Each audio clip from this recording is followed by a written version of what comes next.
Անխաչություն, ուզում եք մի գնացեք, պատասխանում էլի ուղղակի այնքան կարծում այնքան պարզ հարց է, երեխաներին եք դիում, կարծում նույնիսկ իրանց տարիքի մարդը, նայեք, ընդհանրապես որևէ աշխատանք անելու համար գոյություն ունի ռեսուրսներ, այս մեր դեպքում պետական բյուջեն, հարկատուների վճարած հարկերը եւ այդպես շարունակ։ Հիմա պետական բյուջեից ամեն տարի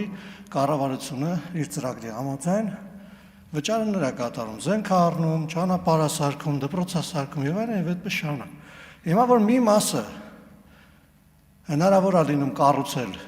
դպրոցներ, մանկապարտեզներ, ճանապարհներ, վարկային միջոցներով այն ինչ որ նախարարները ոնց որ դուք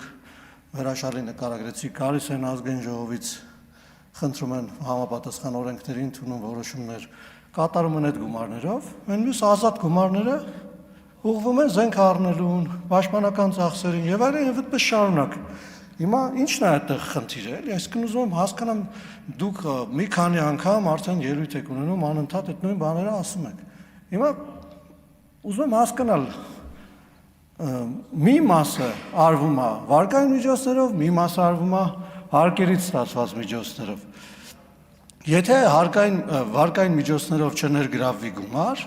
ապա դա պետք է արվի պետական բյուջեի միջոցներով։ Պարզ է, չէ՞, ասենք տրիվիալ բան է։ Հիմա եթե արվում է վարկային միջոցներով, հարկային եկամուտները ծախսվում են ուրիշ տողերի մեջ, այդ թվում նաև զենքի առնելու եւ այլն եւ այդպես շարունակ։ Հիմա ի՞նչն է էլի խնդիրը։ Ես անկեղծ ձեր հարցադրումները չեմ հասկանում։ Շնորհակալություն։